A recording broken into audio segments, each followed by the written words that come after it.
Saat sakit keras, aku diseret keluar rumah di tengah hujan deras. Suamiku membentak, "Pergi dari sini, kami tidak sudi merawat wanita penyakitan." Aku berjalan tertatih menjauh.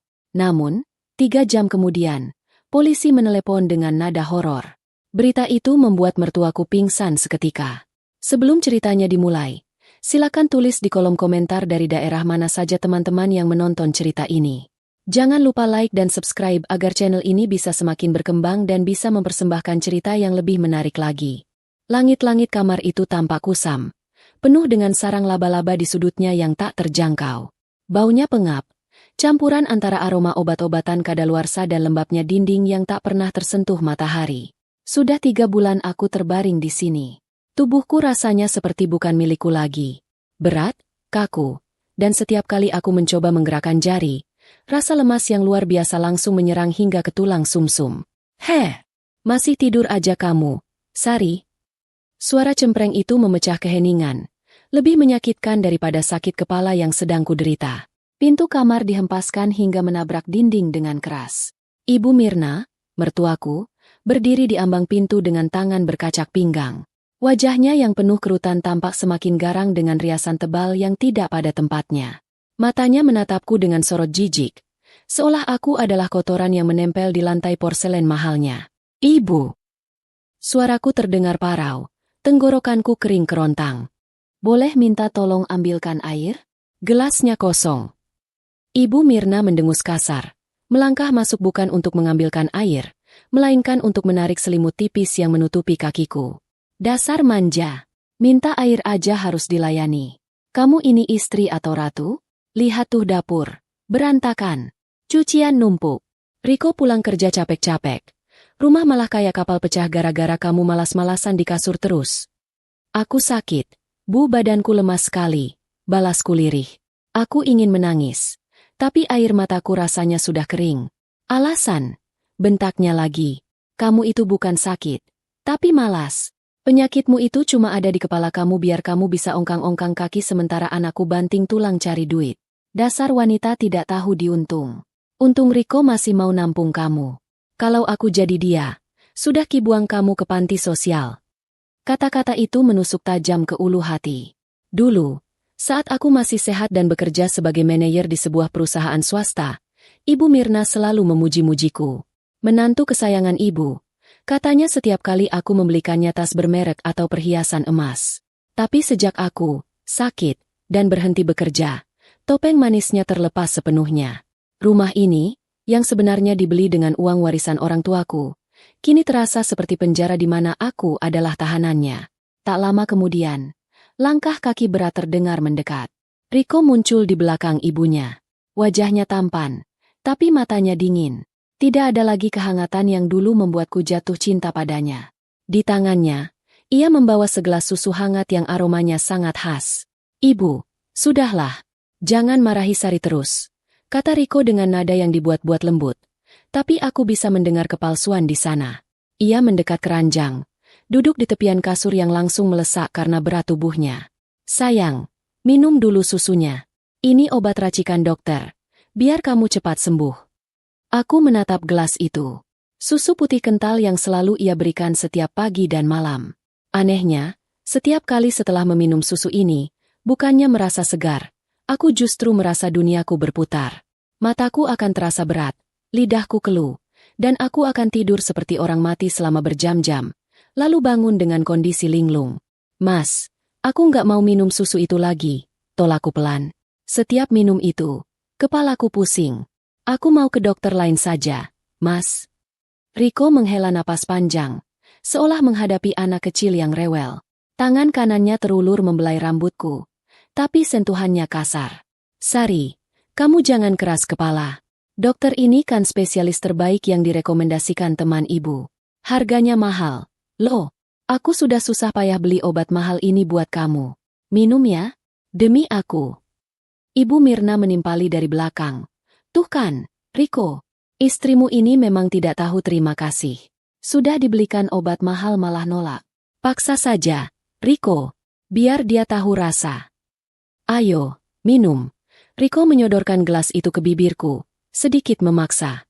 Aku tidak punya tenaga untuk melawan fisiknya. Dengan tangan gemetar, aku menerima gelas itu.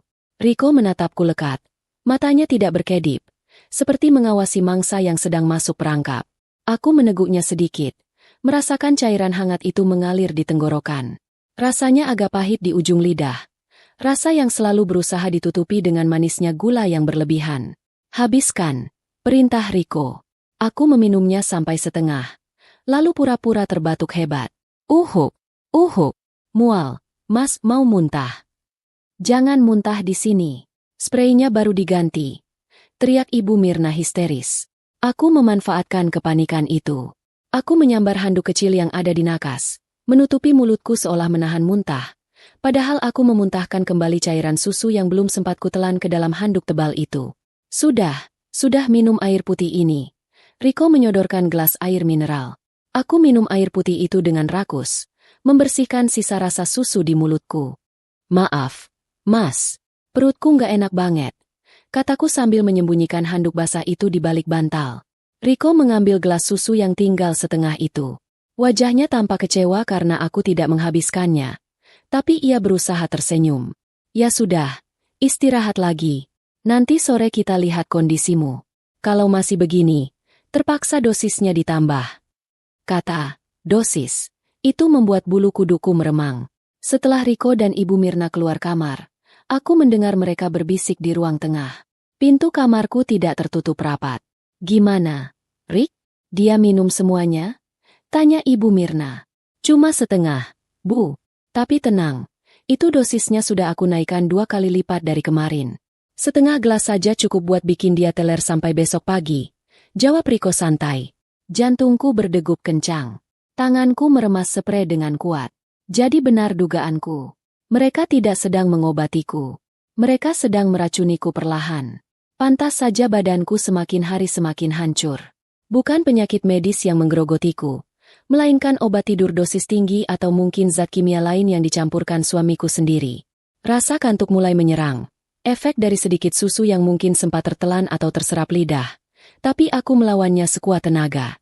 Aku menggigit bibirku sampai berdarah untuk menjaga kesadaran. Sakit fisik ini membantuku tetap terjaga. Aku menatap langit-langit kamar lagi. Kali ini bukan dengan tatapan pasrah, tapi dengan nyala api kemarahan. Sari yang lemah, yang penurut, yang bodoh, harus mati hari ini. Aku harus bertahan. Aku harus tahu apa yang sebenarnya mereka rencanakan. Di balik tubuhku yang ringkih ini, otakku masih berfungsi. Dan aku bersumpah, aku tidak akan membiarkan mereka menang begitu saja. 2 jam kemudian, rumah menjadi sunyi. Aku mendengar suara mesin mobil Riko menderu, diikuti suara pagar besi yang didorong menutup. Mereka pergi. Hari ini adalah jadwal arisan sosialita Ibu Mirna, dan Riko yang selalu menjadi sopir setianya pasti ikut untuk pamer mobil baru, mobil yang dibeli dengan menggadaikan sertifikat tanah warisan ayahku tanpa sepengetahuanku. Aku menunggu 10 menit lagi untuk memastikan mereka benar-benar sudah jauh. Dengan napas tersengal, aku memaksakan tubuhku untuk bangkit dari tempat tidur. Kepalaku masih terasa berat. Sisa efek obat bius itu masih mencengkeram sarafku, tapi adrenalin karena rasa takut dan marah memberikan tenaga ekstra. Aku menyeret kakiku melintasi lantai dingin menuju pintu. Kakiku gemetar hebat. Rasanya seperti berjalan di atas kapas. Aku harus berpegangan pada dinding agar tidak jatuh. Tujuanku satu, ruang kerja Riko. Ruangan itu selalu terkunci. Riko melarang keras aku atau bahkan pembantu harian, sebelum diberhentikan Ibu Mirna, untuk masuk ke sana dengan alasan, banyak dokumen rahasia kantor. Tapi aku tahu Riko. Dia pelupa dan ceroboh. Kunci cadangan ruangan itu ia sembunyikan di dalam vas bunga plastik jelek di atas meja konsol dekat ruang tamu. Tanganku meraba ke dalam vas berdebu itu. Ingo. Jariku menyentuh logam dingin. Kunci kecil berwarna perak. Dengan jantung berdegup kencang, aku membuka pintu ruang kerja. Bau rokok langsung menyergap hidungku. Ruangan itu berantakan. Kertas berserakan di mana-mana. Puntung rokok memenuhi asbak, dan ada beberapa botol minuman keras kosong di sudut ruangan. Aku mulai menggeledah. Laci meja, lemari arsip, tumpukan kertas di meja. Apa yang ku cari? Aku tidak tahu pasti. Tapi instingku mengatakan ada sesuatu di sini yang menjadi alasan kenapa mereka ingin aku hilang. Laci meja terkunci. Aku mencoba membukanya paksa dengan penggaris besi, tapi gagal. Aku melihat sekeliling. Di bawah kasur lipat yang ada di pojok ruangan, tempat Riko sering tidur kalau kami bertengkar, terlihat ujung map plastik berwarna merah menyembul sedikit. Aku menarik map itu. Di dalamnya ada tumpukan kertas polis asuransi. Mataku membelalak saat membaca halaman depannya. Polis asuransi jiwa tertanggung, Sari Wulandari ahli waris, Riko Pratama nilai pertanggungan, 5 miliar rupiah, 5 miliar rupiah. Tanggal penerbitannya baru 3 bulan yang lalu. Tepat seminggu sebelum aku mulai, jatuh sakit. Tanganku gemetar hebat memegang kertas itu. 5 miliar. Jadi ini hargaku? Nyawaku dihargai 5 miliar oleh suamiku sendiri? Aku membalik halaman selanjutnya. Ada klausul yang dilingkari dengan spidol merah. Klaim dapat dicairkan penuh jika tertanggung meninggal dunia karena sakit atau kecelakaan. Air mataku menetes. Jatuh membasahi kertas itu. Selama ini aku mengira Riko hanya lelaki yang lemah dan terlalu patuh pada ibunya. Ternyata dia adalah monster. Dia merencanakan kematianku secara sistematis demi uang. Belum selesai keterkejutanku, mataku menangkap sebuah ponsel tua yang tergeletak di atas meja, tertimbun tumpukan koran. Itu ponsel lama Riko yang katanya sudah rusak setahun lalu. Layarnya retak, tapi ada kabel charger yang terhubung. Iseng, kutekan tombol power. Menyala. Tidak ada kunci layar. Bodoh. Riko memang selalu meremehkan kecerdasanku. Aku langsung membuka aplikasi pesan. Chat teratas adalah kontak bernama My Love Siska. Hatiku mencelos. Teman sekantor Riko yang pernah ia kenalkan padaku sebagai bawahan yang butuh bimbingan. Aku membaca percakapan mereka. Isinya membuat perutku mual. Riko. Sabar ya sayang, si beban itu makin hari makin lemas. Tadi pagi udah kayak mayat hidup. Ibu bilang harus dipercepat. Siska, kamu yakin dia nggak curiga? Jangan sampai gagal loh. Yang, kita butuh uang 5 M itu buat modal nikah mewah sama beli rumah di Pondok Indah. Riko, tenang aja, dia itu bodoh dan penurut. Dia minum semua obat yang aku kasih. Paling seminggu lagi lewat. Nanti kita laporin meninggal karena gagal jantung atau apalah. Dokternya kan teman main judinya omku. Bisa diatur surat kematiannya. Siska, bagus deh. Aku udah gak sabar jadi nyonya Riko. Mua aku lihat kamu masih satu rumah sama wanita penyakitan itu. Aku menutup mulutku menahan jeritan. Mereka bukan hanya ingin membunuhku. Mereka sudah merencanakan masa depan di atas kuburanku. Rasa sakit hati yang tadi kurasakan kini berubah menjadi rasa takut yang mencekam. Nyawaku benar-benar di ujung tanduk. Jika aku tetap di sini, aku pasti mati. Entah karena racun itu, atau mereka akan melakukan sesuatu yang lebih drastis jika racunnya terlalu lambat bekerja. Aku harus keluar. Tapi bagaimana? Tubuhku lemah, dan aku tidak punya siapa-siapa. Orang tuaku sudah meninggal, dan saudara-saudaraku tinggal di luar pulau. Tiba-tiba, aku teringat seseorang. Pak Asep, tetangga depan rumah yang dulunya seorang polisi. Beliau pensiunan yang sering duduk di teras sambil membaca koran. Beberapa kali aku melihat tatapan curiganya saat Riko atau Ibu Mirna memarahiku di halaman. Dulu, Pak Asep pernah bilang padaku saat mengantar kue. Nak Sari, kalau ada apa-apa, jangan sungkan panggil Bapak ya. Bapak tahu mana orang baik mana orang jahat. Dengan tangan gemetar, aku menggunakan ponsel Riko untuk mencatat nomor Pak Asep yang untungnya tersimpan di grup WhatsApp warga kompleks. Aku tidak berani menelepon pakai HP Riko. Aku kembali ke kamarku, mengambil ponselku sendiri yang disembunyikan Ibu Mirna di laci nakas, karena alasannya radiasi HP bikin aku tambah sakit. Aku bersembunyi di dalam lemari pakaian, menekan nomor Pak Asep. Halo. Suara berat dan tegas terdengar di ujung sana. Pak Asep. Bisikku. Air mata mengalir deras. Ini Sari. Pak, istri Riko. Hening sejenak. Nak Sari, kenapa suaramu seperti itu? Ada apa? Pak, tolong saya. Saya mau dibunuh Riko dan ibunya. Saya nemu bukti asuransi dan racun. Aku terseduh, berusaha bicara cepat. Mereka mau uang asuransi kematian saya. Pak, saya takut, tolong saya. Nada suara Pak Asep langsung berubah siaga. Naluri polisinya bangkit. Dengarkan Bapak. Nak Sari, jangan panik. Kamu di mana sekarang? Mereka ada di rumah. Mereka pergi arisan. Tapi sebentar lagi pulang. Saya lemas sekali, Pak. Saya nggak kuat lari jauh. Oke, dengarkan baik-baik. Kita harus main cantik. Kalau kamu lari sekarang tanpa rencana, mereka bisa memutarbalikkan fakta, bilang kamu kabur atau hilang ingatan. Kita butuh bukti telak untuk menjerat mereka. Kamu bisa acting. Acting. Iya. Nanti malam, buat keributan. Pancing mereka untuk melakukan sesuatu yang drastis. Bapak akan pantau dari CCTV rumah Bapak yang mengarah ke teras kamu. Bapak juga akan siapkan tim. Kamu harus kuat, Nak Sari. Bisa. Aku menarik napas panjang, mengingat wajah Riko yang dingin dan tawa Ibu Mirna yang kejam. Demi Tuhan, aku tidak akan mati konyol di tangan mereka. Saya bisa, Pak. Beritahu saya apa yang harus saya lakukan. Pak Asep mulai menjabarkan rencananya. Sebuah rencana gila yang akan mempertaruhkan nyawaku.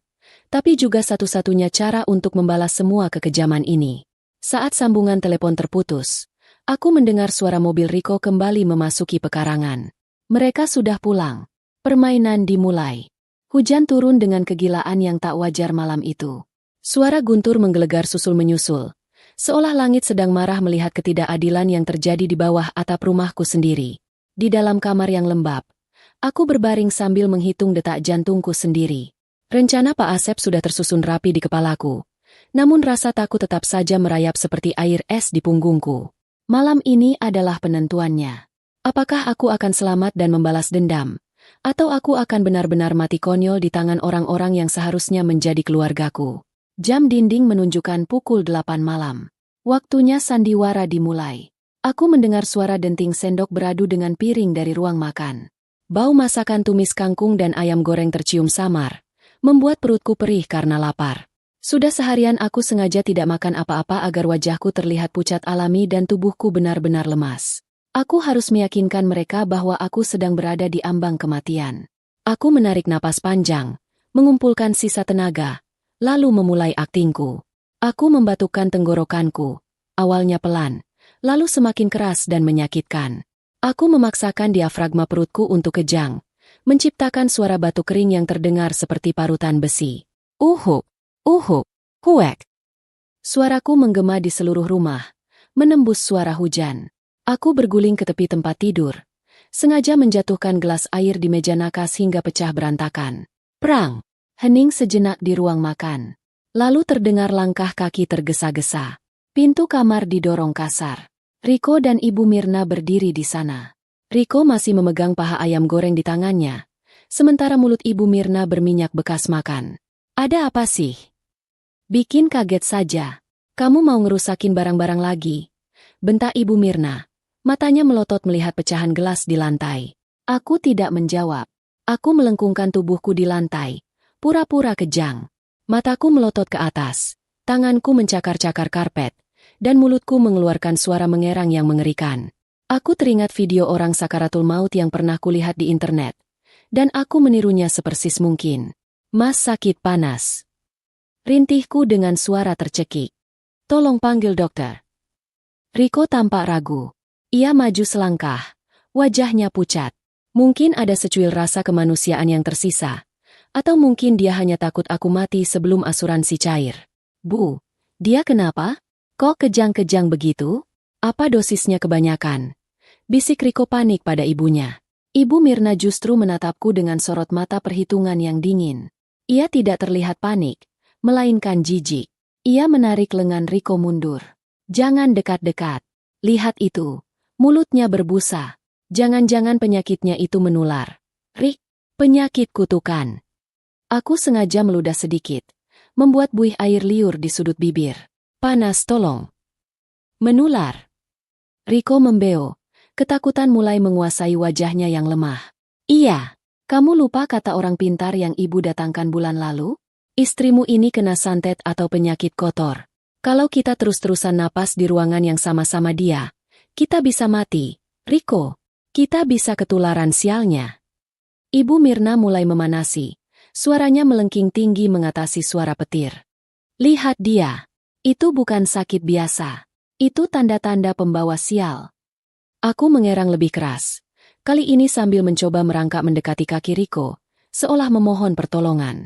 Mas Riko, tolong aku. Jangan sentuh anakku. Ibu Mirna menendang tanganku yang kurus. Rasa sakitnya nyata, tapi aku menahannya. Aku harus terlihat menyedihkan. Riko, dengar ibu. Ibu Mirna mencengkeram bahu anaknya, mengguncangnya kasar. Kita tidak bisa merawat dia lagi. Obat-obatan mahal itu percuma. Dia cuma beban. Kalau dia mati di sini, rumah ini bakal bau mayat, harga jualnya jatuh. Dan yang paling parah, kalau penyakitnya nempel ke kamu, gimana? Kamu mau mati muda? Riko menatapku, lalu menatap ibunya. Aku melihat pergulatan batin di matanya, antara logika dan hasutan ibunya. Namun, seperti biasa, Riko adalah lelaki tanpa tulang punggung. Ketakutan akan penyakit dan pengaruh ibunya menang telak. Terus kita harus apa, Bu? Tanya Riko gemetar. Usir dia. Perintah Ibu Mirna tegas. Buang dia keluar. Biar dia cari pertolongan sendiri atau mati di jalanan. Itu bukan salah kita. Kita sudah cukup berbaik hati menampung dia selama ini. Kalau dia mati di luar, itu takdir. Tapi, Bu, hujan deras. Kamu mau kita yang mati atau dia? Bentak Ibu Mirna. Pikirkan masa depanmu. Pikirkan Siska. Kalau kamu sakit-sakitan gara-gara ketularan perempuan ini, Siska mana mau sama kamu? Penyebutan nama Siska seolah menjadi mantra ajaib. Wajah Riko langsung mengeras. Rasa kasihan yang sempat muncul lenyap seketika, digantikan oleh kebencian yang dipaksakan. Ia menatapku bukan lagi sebagai istri, tapi sebagai hama yang harus disingkirkan. Riko melangkah maju, melempar paha ayam yang dipegangnya ke lantai. Ia membungkuk, bukan untuk membantuku berdiri, tapi untuk mencengkeram kerah baju tidurku yang lusuh. Bangun! Teriaknya tepat di depan wajahku. Bau alkohol samar tercium dari napasnya. Bangun, wanita penyakitan.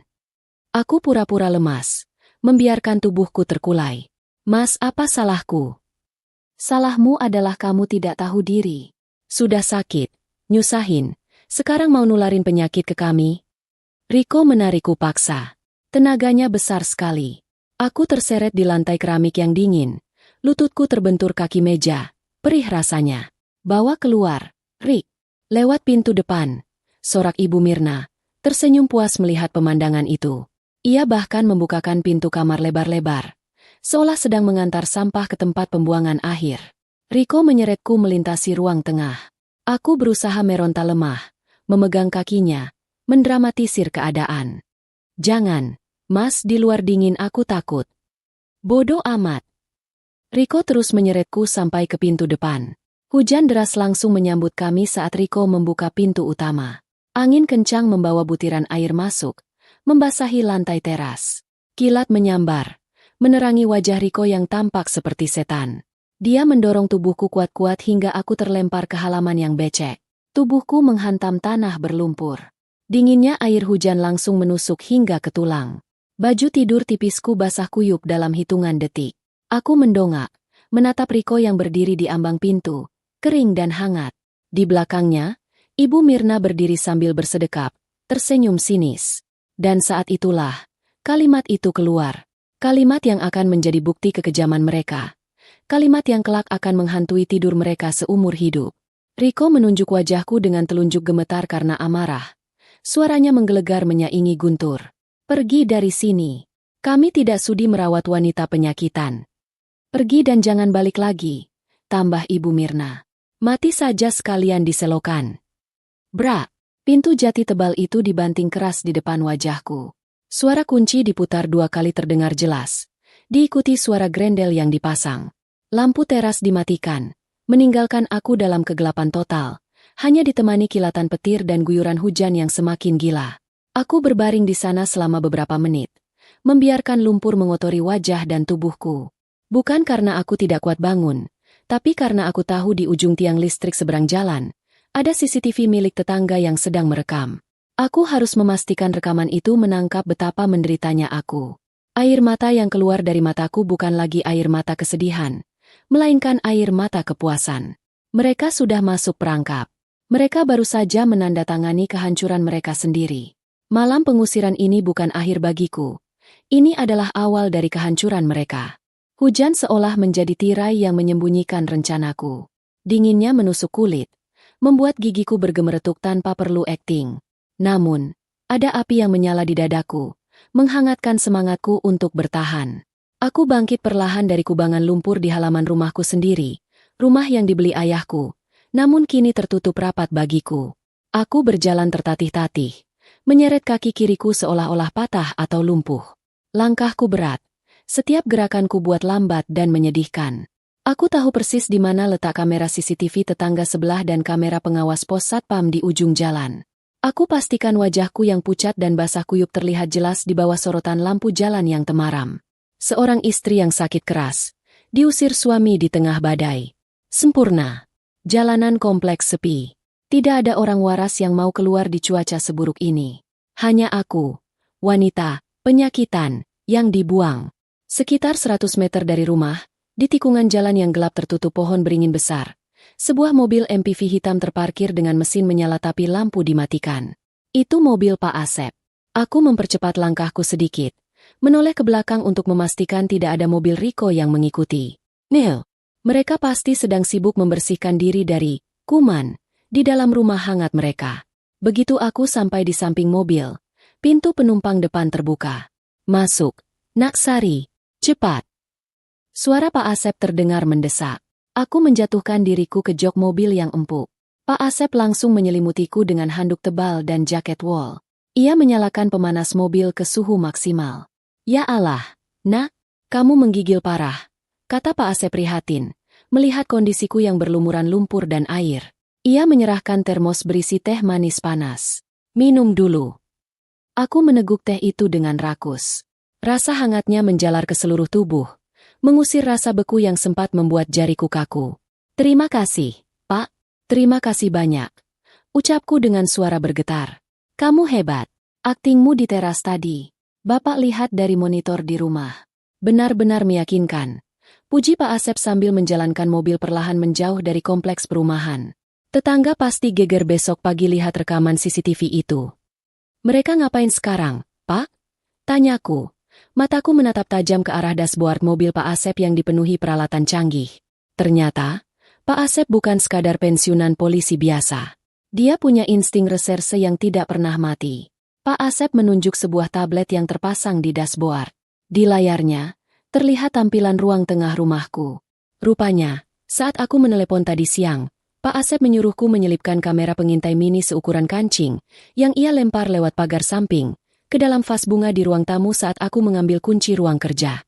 Lihat sendiri, kata Pak Asep. Aku mendekatkan wajah ke layar. Gambar hitam putih itu cukup jelas. Di sana, di ruang tengah yang hangat, Riko dan Ibu Mirna sedang duduk di sofa. Tidak ada raut penyesalan sedikit pun di wajah mereka. Ibu Mirna sedang tertawa sambil menepuk-nepuk pundak Riko. Pak Asep menekan tombol volume, dan suara percakapan mereka terdengar jernih melalui speaker mobil.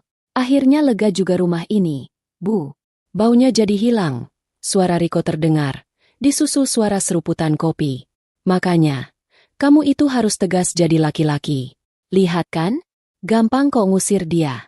Nggak perlu pakai racun-racunan lagi yang ngabisin duit. Timpal Ibu Mirna. Sekarang dia pasti lagi jalan luntang-lantung. Syukur-syukur kalau dia pingsan terus ketabrak truk. Atau mati kedinginan. Tapi Bu, kalau tetangga nanya gimana? Riko terdengar sedikit cemas. Ah, kamu ini penakut. Kita bilang saja dia kabur karena depresi. Bilang saja penyakitnya bikin dia gila. Terus dia lari dari rumah pas kita lagi tidur. Kita kan korban di sini, Rick. Suami yang ditinggal istri gila. Orang-orang bakal kasihan sama kita. Darahku mendidih mendengar skenario busuk mereka. Betapa mudahnya mereka merangkai kebohongan di atas penderitaanku. Terus Siska gimana, Bu? Boleh aku suruh datang? Jangan dulu malam ini. Bodoh. Tunggu sehari 2 hari. Biar kelihatan kita lagi sedih nyariin istri kamu yang hilang. Habis itu baru deh kita urus surat kematian kalau mayatnya ketemu. Ingat, 5 miliar. Riko, 5 miliar itu bisa buat beli rumah baru, mobil baru, dan modal ibu buka butik. Aku mengepalkan tangan hingga kuku menancap ke telapak tangan. Mereka benar-benar iblis. Desisiku. Pak Asep menepuk bahuku pelan. Tenang, nak. Semakin banyak mereka bicara, semakin kuat bukti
kita.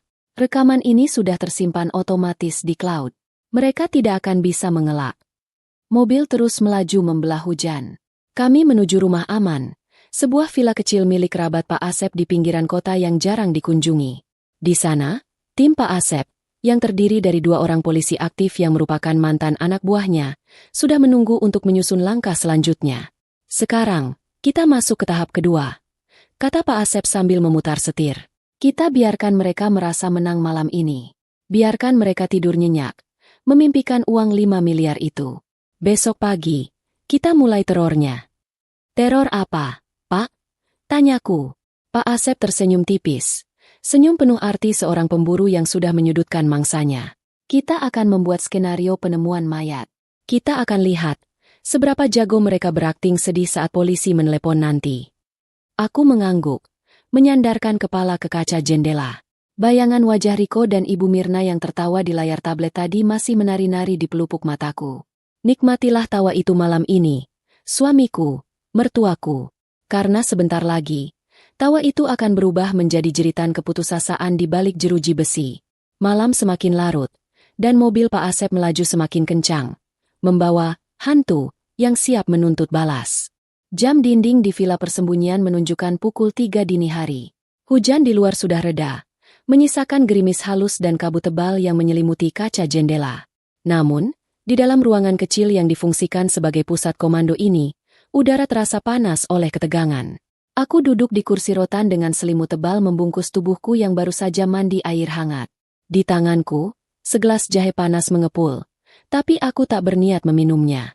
Mataku terpaku pada layar monitor besar yang menampilkan siaran langsung dari kamera tersembunyi di ruang tengah rumahku. Rumah yang baru saja memuntahkanku keluar seperti sampah. Pak Asep duduk di sampingku, ditemani oleh Pak Kompol Budi, rekan lamanya yang masih aktif di kepolisian dan bersedia membantu operasi senyap ini. Siap, Nak Sari?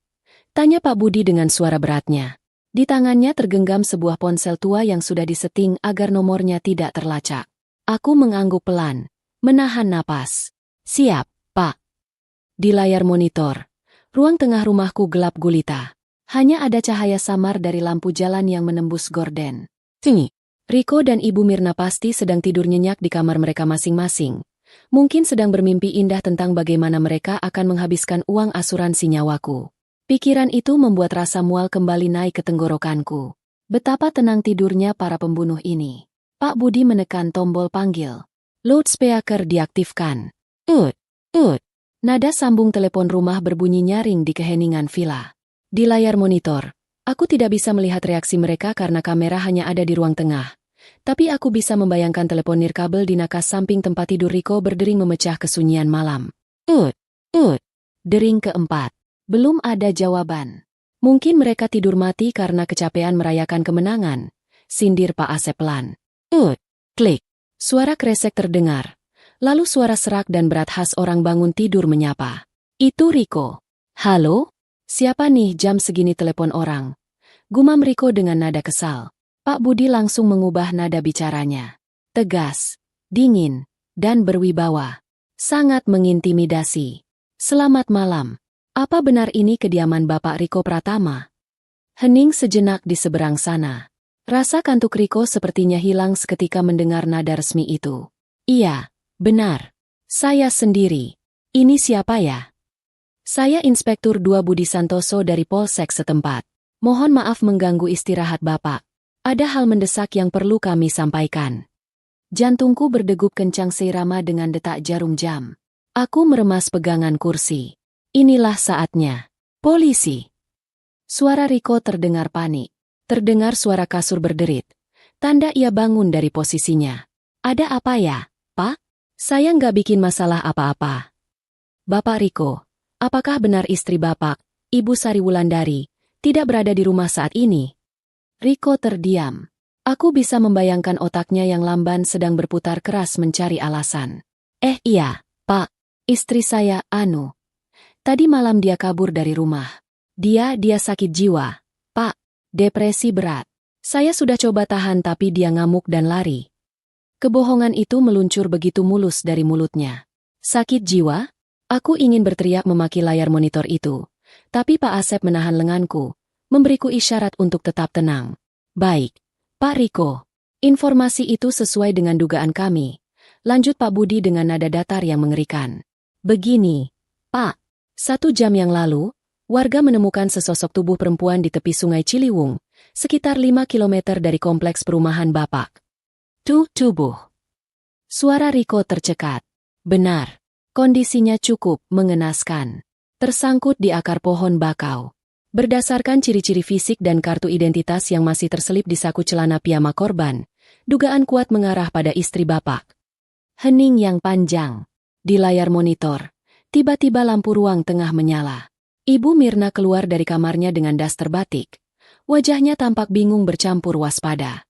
Dia berjalan mendekati nakas tempat telepon rumah berada, yang rupanya dibawa Riko keluar kamar karena sinyal di kamar buruk. Aku bisa melihat Riko memegang gagang telepon dengan tangan gemetar. Wajahnya pucat pasi namun matanya bersinar aneh. Itu bukan sinar kesedihan. Itu sinar harapan. Jadi istri saya meninggal, Pak? Tanya Riko. Suaranya bergetar. Tapi aku tahu itu akting. Dia berusaha terdengar syok. Kami belum bisa memastikan 100% sebelum ada identifikasi keluarga, Pak. Tapi kemungkinan besar, ya. Jenazah sudah kami bawa ke RSUD untuk dibersihkan. Kami butuh Bapak segera datang untuk identifikasi visual dan urusan administrasi. Riko menoleh ke arah ibunya. Ibu Mirna yang mendengar percakapan itu, karena Riko menekan tombol loudspeaker di telepon rumah, langsung menutup mulutnya. Matanya terbelalak, tapi sedetik kemudian, sudut bibirnya terangkat membentuk senyum tipis yang mengerikan. Dia mengangguk antusias pada Riko, memberi kode, ini dia. Berhasil. Riko menarik napas panjang, lalu memulai sandiwara terbaiknya. Tiba-tiba suaranya berubah menjadi raungan tangis yang dibuat-buat. Ya Allah! Sari, istriku sayang. Kenapa kamu ninggalin aku secepat ini, Dek? Ark! Teriakan Riko begitu keras hingga membuat audio di monitor kami clipping, pecah. Aku menatap layar dengan tatapan jijik yang luar biasa. Dia menangis tanpa air mata. Suaranya penuh drama, seperti aktor sinetron murahan yang sedang mengejar rating. Sabar, Pak Riko, kata Pak Budi, menahan tawa agar suaranya tetap serius. Kami mengerti kesedihan Bapak. Mohon segera bersiap. Petugas kami akan menunggu di kamar jenazah RSUD. Baik, Pak. Saya akan segera ke sana. Oh, istriku. Klik. Sambungan telepon diputus. Begitu telepon mati, tangis Riko berhenti seketika, seolah ada saklar yang dimatikan. Dia menatap ibunya. Keheningan di ruang tengah itu pecah oleh tawa kecil yang kemudian meledak. Bu, ibu dengar tadi. Riko melompat kegirangan, memeluk ibunya. Mati, Bu. Dia beneran mati. Hanyut di sungai. Ibu Mirna membalas pelukan anaknya dengan erat. Menepuk-nepuk punggung Riko keras-keras. Alhamdulillah. Doa orang teraniaya memang didengar Tuhan. Rik, akhirnya benalu itu pergi juga dari hidup kita. 5 miliar, Bu. 5 miliar cair. Riko mengguncang bahu ibunya. Wajahnya berseri-seri. Tidak ada sedikitpun jejak kesedihan untuk istri yang baru saja dikabarkan tewas mengenaskan. SST, jangan keras-keras, nanti tetangga dengar. Bisik Ibu Mirna, tapi wajahnya sendiri menyeringai lebar. Sekarang cepat ganti baju. Pakai baju koko atau baju hitam biar kelihatan sedih. Pasang muka kusut. Jangan senyum-senyum.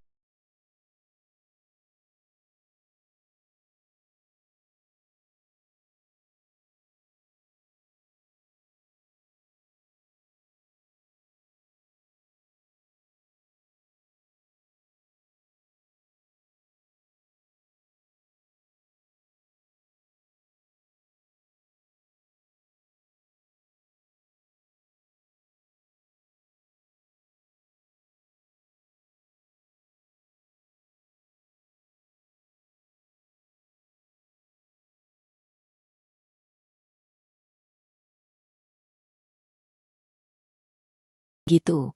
Kita harus akting sedih di depan polisi. Siap, Bu. Ibu juga siap-siap. Kita harus kelihatan kayak keluarga yang kehilangan. Aku melihat mereka bergegas masuk ke kamar masing-masing dengan langkah ringan. Langkah orang yang baru saja memenangkan lotre. Di villa persembunyian, aku merasa tubuhku menggigil, bukan karena dingin, tapi karena ngeri melihat betapa busuknya hati manusia yang pernah kucintai itu. Air mataku menetes. Bukan karena sedih kehilangan mereka, tapi menangisi kebodohanku selama ini yang telah mengabdi pada monster. Cukup, Nak Sari. Pak Asep mematikan monitor. Ia menatapku dengan sorot mata kebapakan yang hangat. Kamu sudah lihat wajah asli mereka. Jangan ada keraguan lagi. Jangan ada rasa kasihan lagi. Aku menghapus air mataku dengan kasar. Rasa sakit di dadaku perlahan mengeras menjadi batu karang. Tidak ada kasihan, Pak. Saya ingin melihat mereka hancur. Kapan kita ke rumah sakit? Sekarang, jawab Pak Budi sambil berdiri dan merapikan seragamnya. Tim forensik sudah siapkan manekin spesial untuk suami kamu. Mari kita lihat, apakah dia berani menatap wajah istrinya untuk terakhir kali. Kami pun beranjak keluar, menembus dinginnya dini hari menuju rumah sakit. Babak selanjutnya dari sandiwara ini akan segera dimulai, dan kali ini, panggungnya adalah kamar mayat. Lorong rumah sakit di waktu subuh memiliki aura yang berbeda.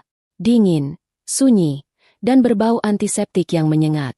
Lampu neon yang berkedip-kedip di ujung lorong menambah kesan angker menuju ke satu ruangan yang paling dihindari semua orang. Kamar jenazah.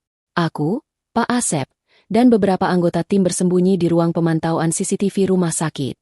Melalui layar monitor resolusi tinggi, kami bisa melihat setiap sudut ruang identifikasi jenazah.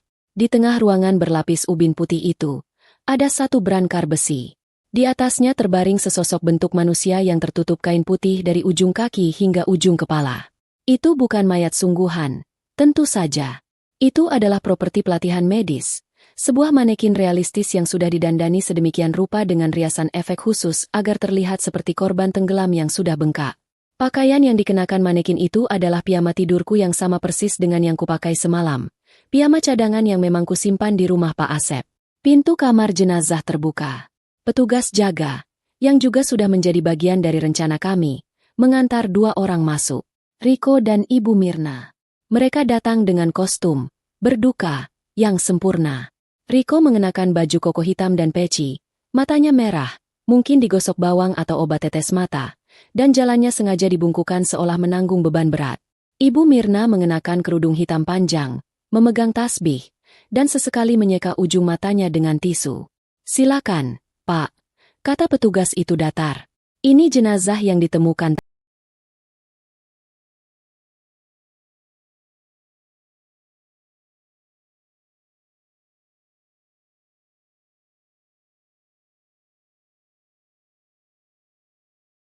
tadi."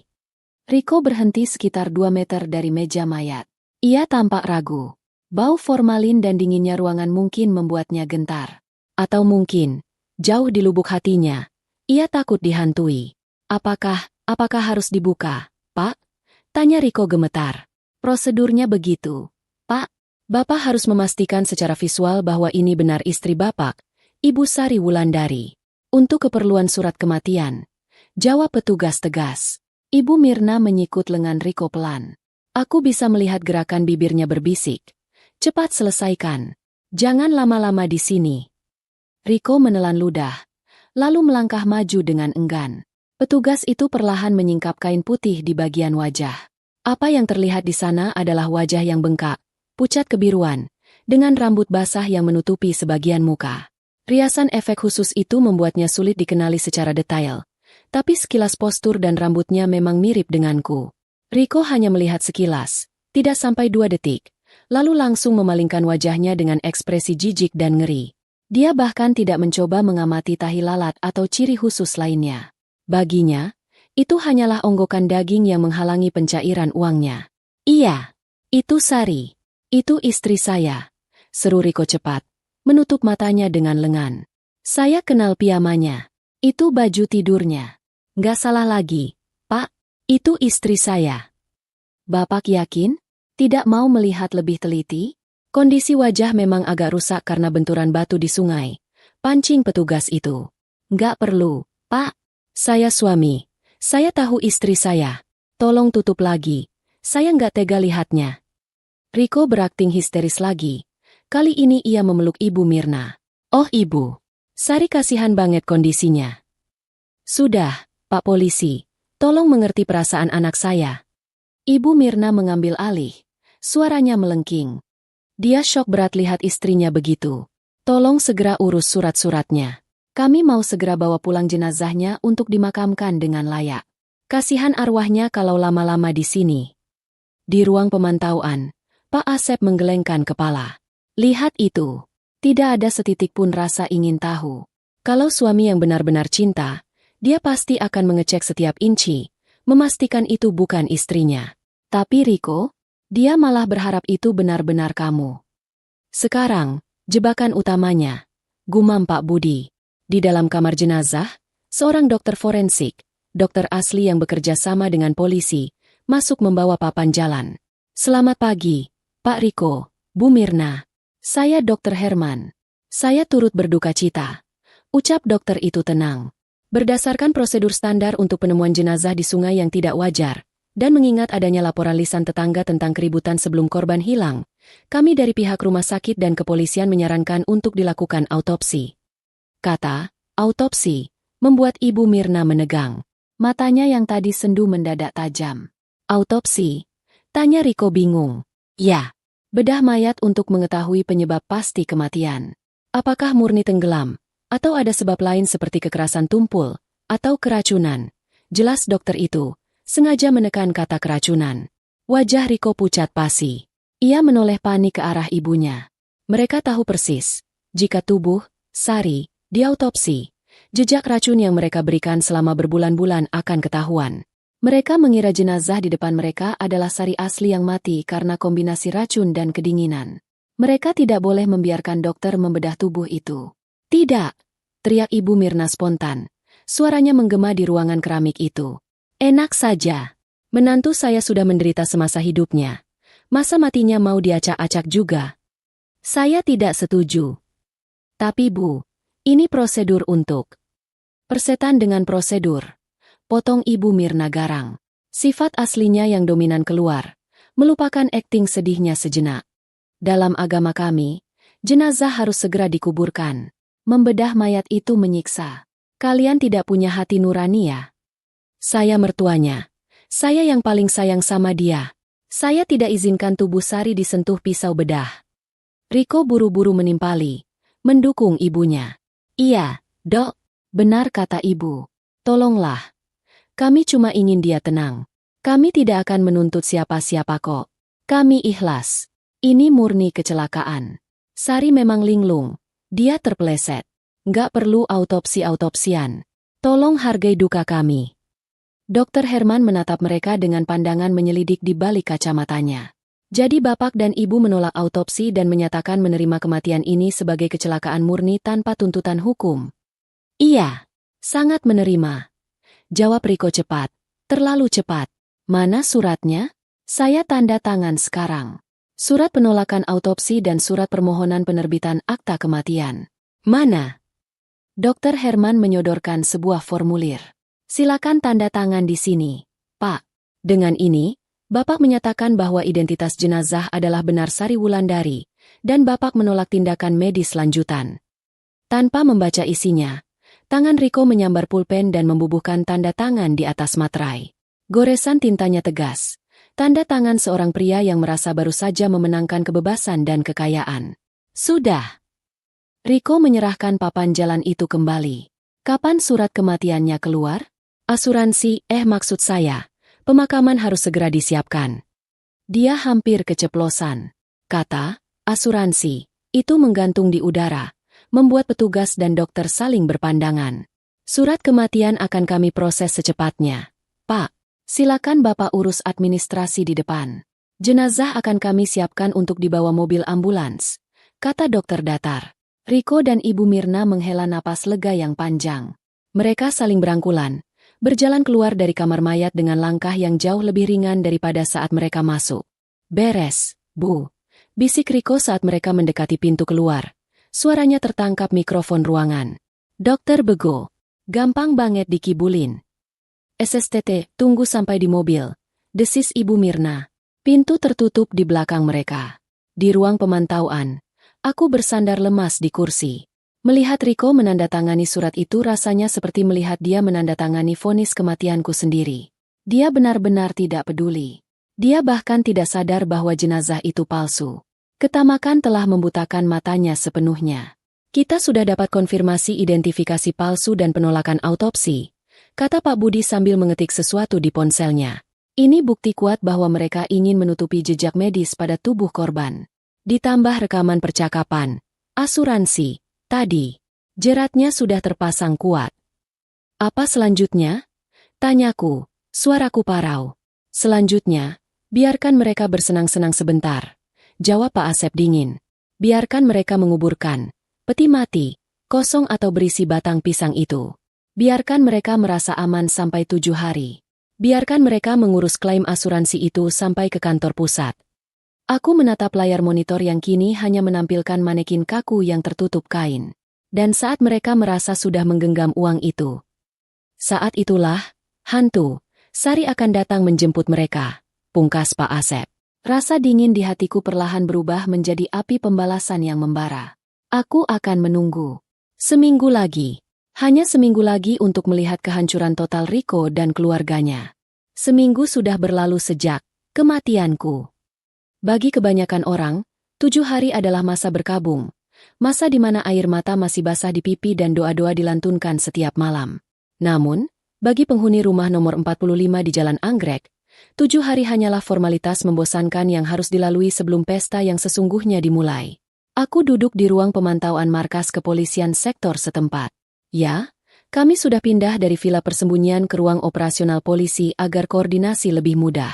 Di hadapanku, layar monitor menampilkan ruang tamu rumahku yang kini tampak berbeda. Foto pernikahanku dengan Riko yang besar di dinding sudah diturunkan, diganti dengan lukisan abstrak murah yang tidak jelas bentuknya. Karpet berdebu tempat aku biasa duduk lesehan sudah digulung, diganti dengan karpet bulu baru yang terlihat mahal. Lihat itu, tunjuk Pak Asep ke layar. Mereka bahkan tidak menunggu tanah kuburanmu kering. Di layar, pintu depan terbuka. Riko masuk. Tapi dia tidak sendirian. Seorang wanita dengan gaun merah menyala yang ketat menggandeng lengannya. Wanita yang selama ini hanya kulihat fotonya di ponsel Riko, kini melenggang masuk ke istanaku dengan senyum kemenangan. Wajahnya cantik dengan riasan tebal, tapi matanya memancarkan ketamakan yang setara dengan mertuaku. Selamat datang, calon nyonya rumah. Seru Ibu Mirna yang muncul dari dapur membawa nampan berisi kue-kue mahal dan sirup berwarna cerah. Tidak ada lagi baju hitam. Tidak ada lagi kerudung duka. Ibu Mirna mengenakan daster sutra baru bermotif bunga-bunga besar yang mencolok. Halo, Tante Mirna.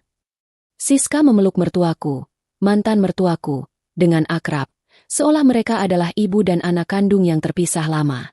Aduh, rumahnya jadi lega ya, Tan, kalau nggak ada itu. Hus. Jangan sebut-sebut lagi. Ibu Mirna tertawa renyah. Tawa yang membuat telingaku panas. Rumah ini sekarang bersih. Udaranya segar. Nggak ada bau obat. Nggak ada suara batuk-batuk yang bikin kuping sakit. Riko menghempaskan tubuhnya di sofa, melonggarkan dasinya. Capek banget pura-pura sedih di kantor. Yang, teman-teman kantor pada nanya terus. Gimana rasanya ditinggal istri? Aku harus pasang muka melas terus. Pegal pipiku. Siska duduk di pangkuan Riko tanpa malu, mengelus pipi suamiku. Sabar dong, sayang, kan demi 5 miliar.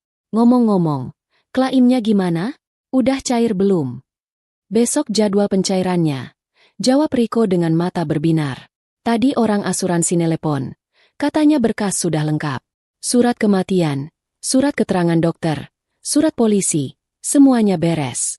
Besok kita tinggal datang, tanda tangan. Dan boom, rekening gendut. Asyik, pekik Siska kegirangan. Berarti besok kita bisa langsung down payment rumah di Pondok Indah itu kan? Aku nggak mau lo tinggal di sini lama-lama. Bekas si Sari itu bawa sial. Takut gentayangan. Tenang aja, sahut Ibu Mirna sambil mengunyah kue nastar. Si Sari itu semasa hidup aja lemah. Mana mungkin jadi hantu kuat? Paling jadi hantu bengek. Lagian, rumah ini bakal ibu jual. Uangnya buat ibu keliling Eropa sama beli ruko buat usaha. Aku mengepalkan tangan di atas meja. Mendengar mereka membagi-bagi harta warisan orang tuaku dan uang nyawaku seperti membagi barang jarahan benar-benar menyakitkan. Rumah ini adalah hasil keringat ayahku, tempat aku tumbuh besar. Dan sekarang mereka mau menjualnya begitu saja demi liburan ke Eropa? Catat itu. Perintah Pak Budi kepada anak buahnya yang sedang mengetik transkrip percakapan. Mereka merencanakan penggunaan dana hasil kejahatan. Ini masuk pasal pencucian uang juga. Di layar, Siska mulai mengeluarkan katalog perhiasan dari tasnya. Tan, lihat deh. Ini kalung berlian yang aku bilang kemarin. Bagus kan buat tante? Harganya cuma 50 juta kok. Kecil lah buat kita nanti. Mata Ibu Mirna langsung membulat. Wah, cantik banget. Cocok buat tante. Pesan 2 ya. 1 buat tante. 1 buat kamu. Biar kita kayak kembar. Siap, bos. Riko tertawa melihat keakraban ibunya dan selingkuhannya. Nah, gini kan enak. Punya istri dan mantu yang sehat, cantik, pinter gaya. Nggak kayak yang kemarin. Bisanya cuma ngerengek minta dipijitin. Iya, Rik.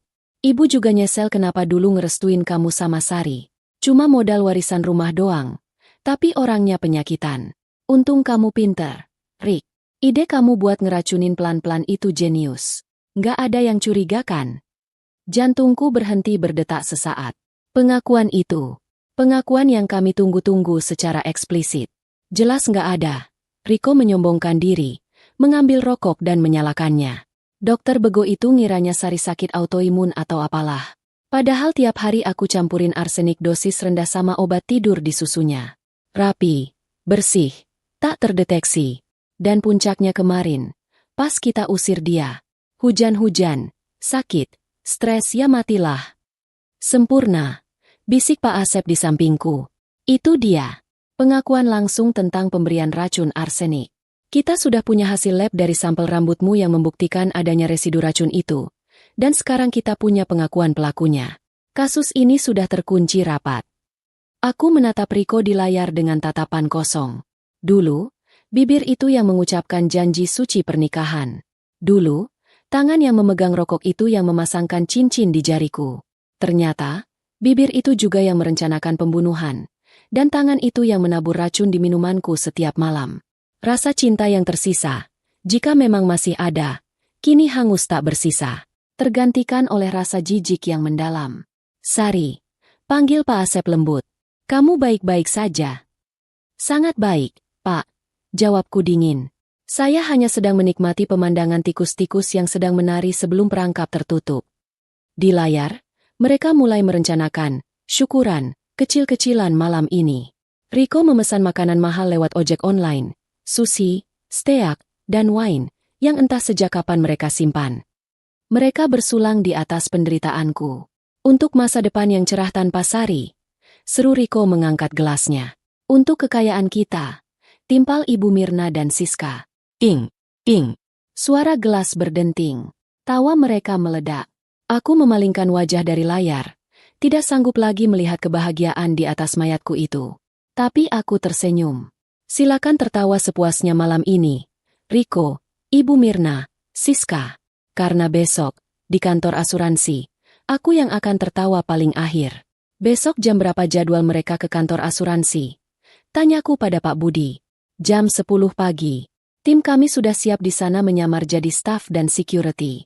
Pihak asuransi juga sudah kami briefing untuk mengulur waktu sampai emosi mereka memuncak. Saya mau ada di sana, Pak. Saya mau melihat wajah mereka saat tahu saya masih hidup. Tentu saja. Pak Asep tersenyum penuh arti. Itu adalah bagian terbaik dari rencana ini. Kamu akan menjadi kejutan spesial di babak terakhir drama mereka. Malam itu, aku tidur di barak polisi wanita. Untuk pertama kalinya dalam berbulan-bulan, aku tidur nyenyak tanpa mimpi buruk. Tidak ada racun di minumanku. Tidak ada bentakan di telingaku. Hanya ada ketenangan sebelum badai pembalasan. Matahari bersinar terik di langit Jakarta, seolah mendukung panasnya drama yang akan terjadi hari ini. Gedung kantor asuransi, Jiwa Sejahtera, berdiri megah dengan kaca-kaca biru yang memantulkan cahaya. Di lantai 15, di sebuah ruang rapat VIP yang sudah disulap menjadi ruang interogasi terselubung, panggung sandiwara terakhir telah disiapkan. Aku duduk di ruang sebelah yang hanya dipisahkan oleh kaca satu arah, one-way mirror. Dari sini, aku bisa melihat segalanya dengan jelas. Sementara mereka hanya akan melihat cermin besar yang memantulkan bayangan keserakahan mereka sendiri. Di sampingku ada Pak Asep dan Pak Budi, serta dua petugas polisi berseragam lengkap yang siap mendobrak masuk kapan saja. Pukul 10.15 waktu Indonesia Barat. Pintu ruang rapat VIP terbuka. Rico dan Ibu Mirna masuk dengan langkah tegap. Penampilan mereka hari ini sungguh kontras dengan saat di rumah sakit. Rico mengenakan kemeja bermerek yang licin. Rambutnya disisir klimis dengan pomade berlebih. Ibu Mirna memakai kebaya modern yang agak terlalu mewah untuk suasana berkabung, lengkap dengan tas tangan kulit buaya dan cincin emas besar di jari-jarinya. Tidak ada Siska, karena menurut skenario mereka, Siska belum boleh muncul di ranah publik resmi. Seorang pria parubaya dengan setelan jas rapi menyambut mereka. Itu Pak Darmawan, kepala cabang asuransi yang sebenarnya sudah bekerja sama dengan polisi. Wajahnya ramah, namun matanya tajam. Selamat pagi, Pak Rico, Bu Mirna. Silakan duduk. Saya Darmawan yang akan membantu proses klaim hari ini. Sapanya sopan. Pagi, Pak. Wah, ruangannya bagus ya. Dingin. Komentar Ibu Mirna basa-basi. Matanya langsung tertuju pada tumpukan berkas di meja. Jadi gimana, Pak? Berkasnya sudah lengkap semua kan? Kapan uangnya bisa ditransfer? Pak Darmawan tersenyum tipis, membuka map tebal di depannya dengan gerakan lambat yang disengaja. Sabar sebentar ya, Bu. Nilai klaim ini cukup besar, 5 miliar rupiah. Jadi ada beberapa verifikasi akhir yang harus kami lakukan sesuai prosedur standar perusahaan. Mohon dimengerti. Rico mengangguk-angguk sok bijak. Tentu, Pak, kami mengerti. Silakan dicek lagi. Semuanya asli kok. Surat kematian dari kelurahan, surat dokter, surat polisi, semuanya ada. Baik. Pak Darmawan membolak-balik kertas. Saya lihat di sini penyebab kematian adalah gagal jantung akibat hipotermia dan komplikasi penyakit dalam. Dan kejadiannya, jenazah ditemukan di sungai. Betul, Pak. Jawab Rico cepat. Wajahnya mulai dipasang mode sedih lagi. Istri saya itu, kasihan sekali. Dia kabur dari rumah pas hujan badai. Mungkin kepleset, jatuh ke sungai. Dia memang sakit-sakitan. Pak, linglung. Oh, begitu. Pak Darmawan mengangguk-angguk, lalu menatap Rico tajam. Tapi Pak Rico, ada satu hal yang sedikit membingungkan tim analis kami. Di laporan polisi awal, Bapak bilang istri Bapak kabur pukul 9 malam. Tapi tetangga Bapak yang memberikan kesaksian, Pak Asep, bilang dia melihat ada keributan di teras rumah Bapak sekitar jam segitu. Ada teriakan pengusiran. Bagaimana Bapak menjelaskannya? Wajah Riko menegang sedikit. Dia tidak menyangka akan ada pertanyaan sedetail itu. Dia melirik ibunya. Ibu Mirna langsung menyambar. Ah, tetangga itu memang suka ikut campur. Dia itu orang tua yang agak pikun. Pak, mana ada pengusiran? Yang ada itu anak saya berusaha nahan istrinya biar nggak pergi. Tapi si Sari ngamuk-ngamuk. Teriak-teriak sendiri kayak orang gila. Mungkin itu yang didengar tetangga dikira kami yang teriak. Betul, Pak, tambah Riko. Keringat dingin mulai muncul di pelipisnya. Sari itu kalau lagi kumat suka histeris. Saya sampai kewalahan. Pak Darmawan mengetuk-ngetukkan pulpennya ke meja. Suaranya tek, tek, tek, membuat suasana semakin tegang. Masuk akal. Lalu soal riwayat kesehatan. Di sini tertulis almarhumah menderita sakit parah selama 3 bulan terakhir. Tapi kami cek rekam medisnya di rumah sakit yang Bapak sebutkan. Tidak ada diagnosa spesifik. Hanya keluhan lemas dan pusing. Dan anehnya, tidak ada resep obat resmi yang ditebus di apotek rumah sakit itu. Bapak bilang Bapak beli obat mahal. Beli di mana, Pak? Skakmat pertama. Riko mulai gelisah di kursinya. Kakinya bergoyang-goyang di bawah meja. Itu, saya beli di dokter alternatif. Pak, tabib gitu. Katanya manjur. Mahal banget, Pak. 1 botol bisa 2 juta.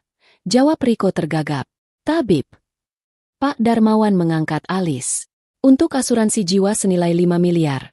Pengobatan non-medis biasanya tidak kami akui sebagai bukti riwayat penyakit wajar, Pak. Apalagi jika kandungan obatnya tidak jelas. Ini bisa memicu investigasi toksikologi. Kata toksikologi membuat Ibu Mirna melotot. Dia mulai kehilangan kesabarannya. Sifat aslinya yang temperamental mulai bocor. Pak, Bapak ini niat mau cairin duit atau mau interogasi kami? Bentak Ibu Mirna, suaranya meninggi.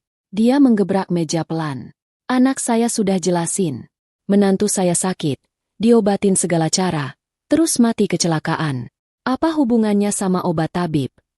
Jangan cari-cari alasan buat nahan duit kami ya. Asuransi itu tugasnya bayar, bukan jadi detektif. Bu Mirna, tenang. Riko mencoba menenangkan ibunya, tapi tangannya sendiri gemetar. Nggak bisa tenang, Rik. Ini orang berbelit-belit. Ibu Mirna menunjuk wajah Pak Darmawan. Dengar ya, Pak. Saya tahu trik asuransi.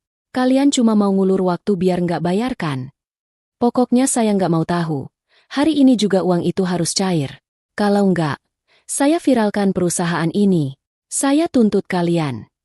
Pak Darmawan tetap tenang. Bahkan tersenyum semakin lebar. Kami tidak berniat menahan, Bu. Kami hanya ingin memastikan bahwa klaim ini sah. Karena kalau ternyata kematiannya direkayasa atau direncanakan, maka itu namanya penipuan pidana. Maksud Bapak apa? Riko berdiri. Wajahnya merah padam karena marah dan takut. Bapak nuduh saya bunuh istri saya. Jaga mulut Bapak ya. Saya cinta mati sama Sari. Saya suami yang paling kehilangan di dunia ini. Cinta mati. Pak Darmawan terkekeh pelan. Ia menekan sebuah tombol di bawah meja. Layar proyektor di belakangnya menyala. Kalau Bapak cinta mati, lalu siapa wanita bernama Siska yang Bapak kirimi pesan?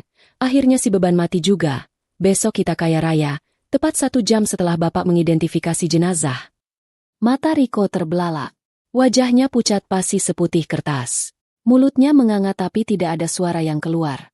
Ibu Mirna ternganga, menatap layar proyektor yang kini menampilkan tangkapan layar chat WhatsApp Riko dan Siska yang disadap polisi. Itu rekayasa. Itu fitnah. Teriak Ibu Mirna histeris. Kalian bajak HP anak saya. Dan satu lagi, potong Pak Darmawan. Soal tanda tangan penolakan autopsi. Bapak buru-buru sekali tanda tangan karena takut ketahuan racun arsenik di tubuh istri Bapak, kan? Bohong. Ibu Mirna menjerit, membanting tas tangannya ke meja. Cepat cairkan. Menantu saya sudah mati. Mayatnya sudah dikubur. Kalian gak punya bukti apa-apa selain chat palsu itu. Mana buktinya kalau kami ngeracunin? Mana? Pak Darmawan perlahan menutup mapnya. Tatapannya berubah dingin menusuk. Ibu tanya buktinya. Pak Darmawan menoleh ke arah cermin kaca satu arah tempat aku berdiri. Buktinya ada di balik cermin ini. Di ruang sebelah, Pak Asep menepuk pundakku. Giliranmu. Nak, selesaikan ini. Aku menarik napas panjang, merapikan blazer krem elegan yang kukanakan. Jantungku berdebar kencang, bukan karena takut, tapi karena adrenalin kemenangan. Aku melangkah menuju pintu penghubung. Di dalam ruang rapat, Ibu Mirna masih berteriak-teriak seperti orang kesurupan. Keluarin buktinya kalau berani. Jangan cuma ngomong. Mana saksinya? Setan mana yang laporin kami? Klek! Pintu terbuka. Suara teriakan Ibu Mirna terpotong seketika. Seperti kaset rusak yang dicabut kabelnya. Aku melangkah masuk dengan dagu terangkat tinggi. Langkahku tegap. Tatapanku tajam dan sehat. Tidak ada lagi Sari yang bungkuk, kurus, dan layu. Sari yang berdiri di ambang pintu adalah wanita yang bangkit dari kematiannya sendiri. Selamat siang, Mas Riko. Ibu Mirna. Sapaku dengan suara tenang namun menggema di ruangan yang mendadak sunyi senyap itu. Maaf saya terlambat. Tadi macet di jalan pulang dari kuburan saya sendiri. Riko terhuyung ke belakang. Kakinya menabrak kursi hingga terjungkal. Matanya melotot seakan mau keluar dari kelopaknya. Dia menunjukku dengan tangan gemetar hebat. Mulutnya komat kamit tanpa suara. Tak. Ibu Mirna mematung. Wajahnya yang tadi merah karena marah kini berubah menjadi abu-abu. Darah seolah tersedot habis dari wajahnya. Dia mencengkeram pinggiran meja untuk menahan tubuhnya yang limbung. Matanya menatapku seolah melihat iblis pencabut nyawa. Dan saking syoknya, bau pesing tiba-tiba menyebar di ruangan ber-AC itu. Cairan kuning mengalir di kaki Ibu Mirna membasahi lantai karpet mahal kantor itu. Dia mengompol. Hentu. Desis Ibu Mirna. Suaranya hampir tak terdengar. Aku tersenyum manis.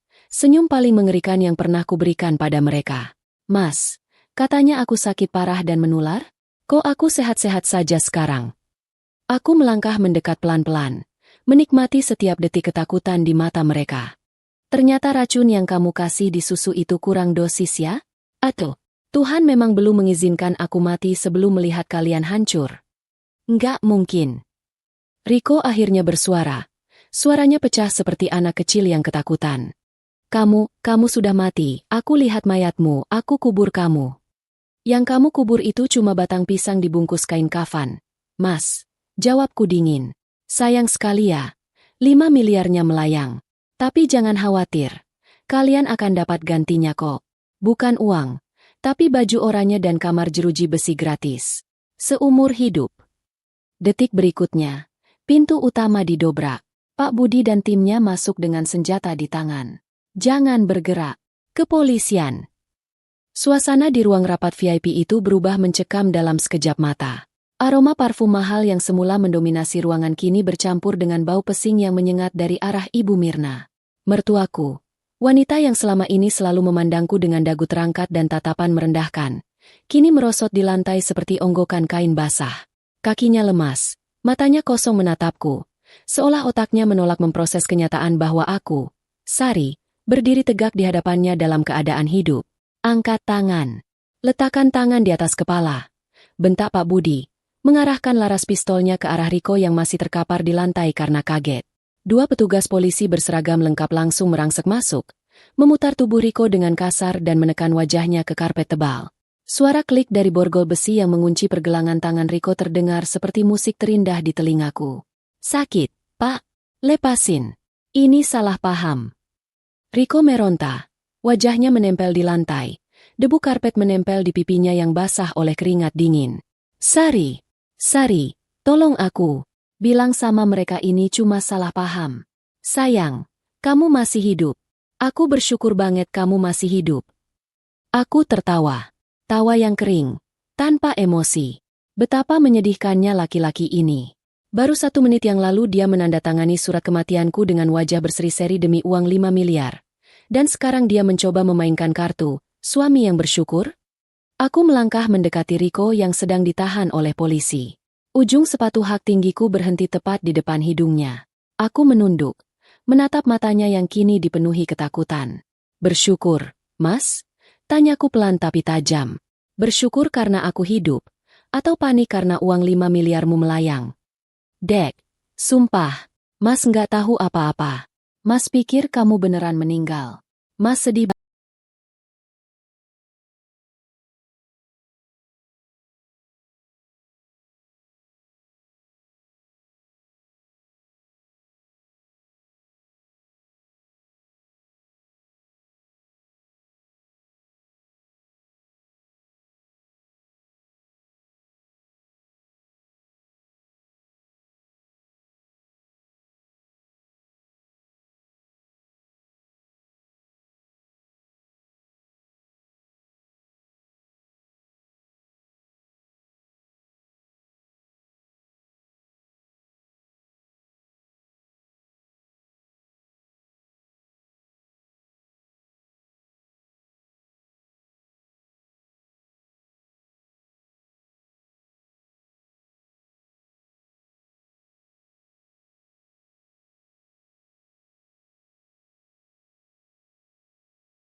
banget.